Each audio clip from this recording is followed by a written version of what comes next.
Imagine a cena. Homens fortemente armados encurralando Jesus e seus discípulos.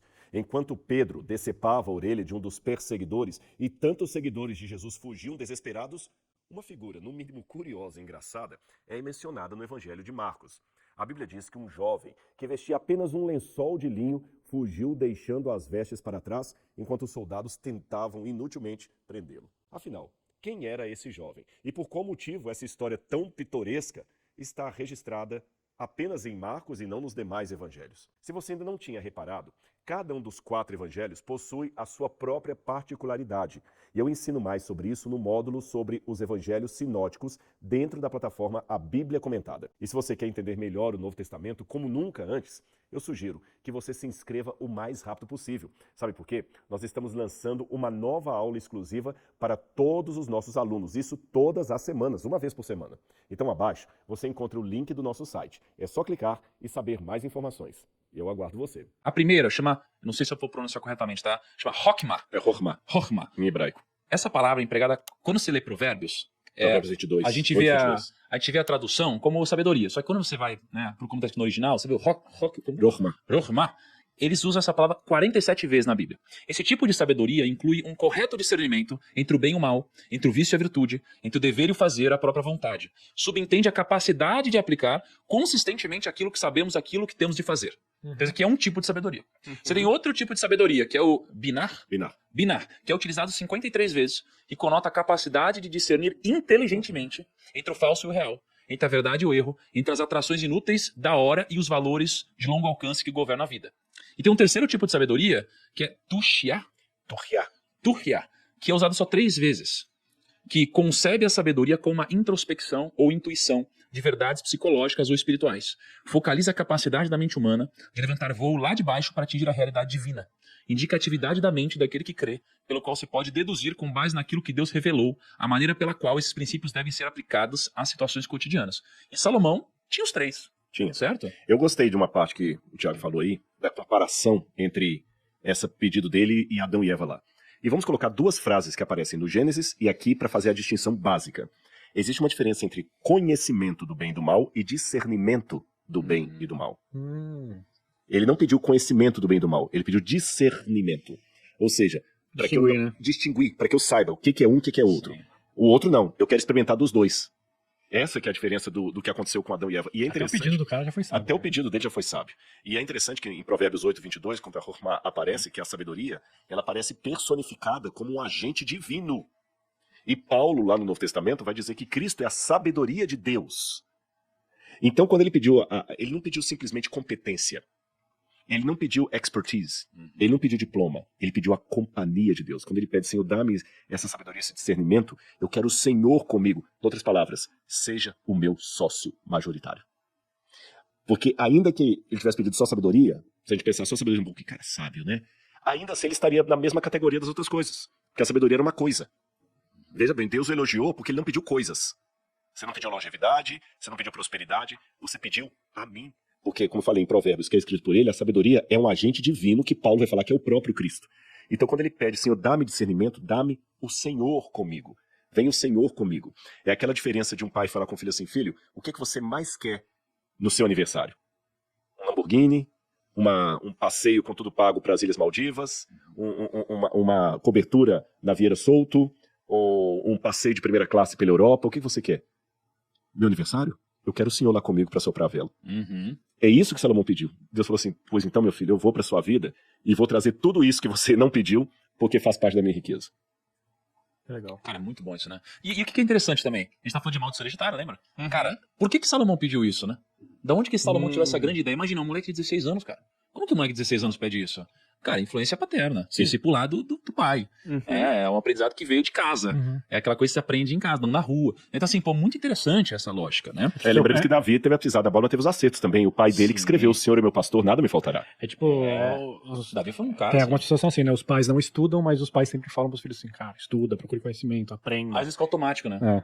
É muito interessante isso daí. E aí, né, quando eu vou pra frente e volto, né? Jesus, ele tem uma passagem, talvez uma das mais interessantes na Bíblia, que é o Sermão da Montanha, né? E aí... É muito legal, quando a gente foi para Israel, lá a gente visitou o lugar do Sermão da Montanha, e aí Jesus ele fala assim, que vocês são o sal da terra. né?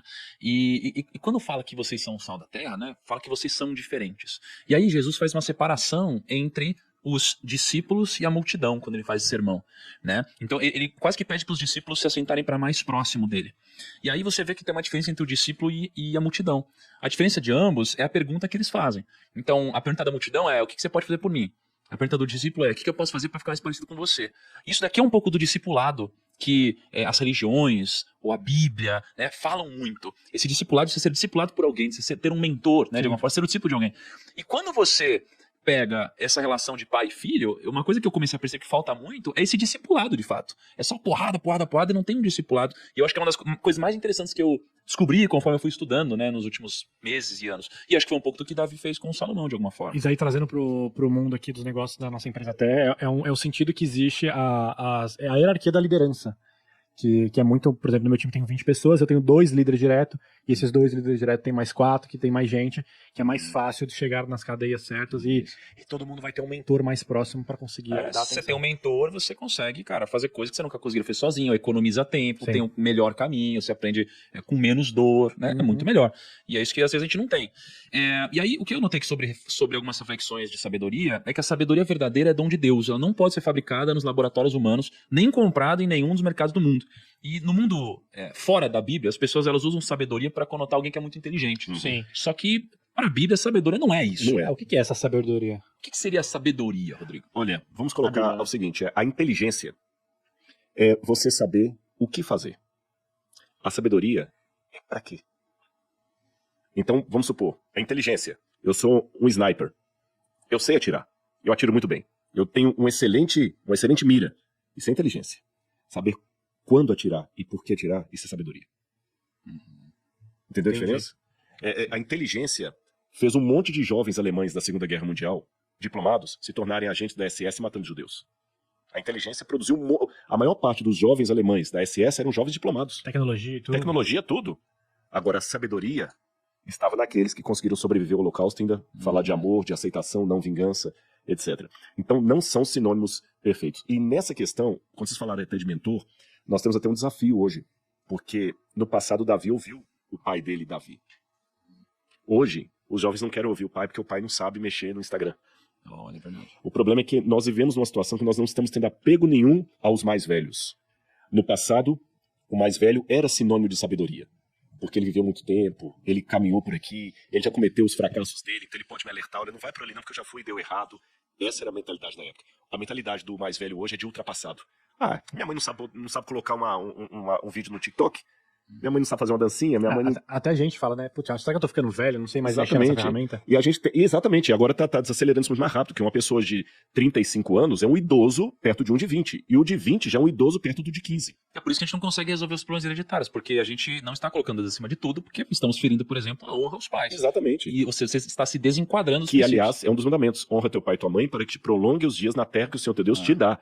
Ou seja, tem aquela situação que eu falei de você desautorizar alguns quando eles invadem o espaço que não é deles. Eu falei de Davi e Batseba, mas isso não pode ser fora do espectro da honra a quem de direito. Mas meu pai não entendia de commodities, meu pai não entendia de nada. Mas faça uma pergunta séria. Com a sua idade, o que seu pai já tinha? Tem às vezes um jovem que está estudando e tudo, e está entrando aqui, MBA, meu papai era um coitado e tal. Olha, vem cá, você tem quantos anos? Eu tô com 28. O que você tem hoje com 28 anos? O apartamento que você mora foi seu pai ainda que comprou. Ou seja, com a sua idade, o que ele já tinha de patrimônio? O que você tem? Então, acho que tem que ter um pouco de humildade. Porque às vezes o meu pai, com 22 anos, já tinha um patrimônio que eu com 40 ainda não tenho. Mas eu entendo de commodities, meu pai não. Então ele é ultrapassado. Então existe uma sabedoria que perpassa a tecnologia. Sabe? Às vezes, aquela pessoa que datilografava pode me dar muito mais ideia sobre produção de um texto do que aquele que só sabe mexer no WhatsApp.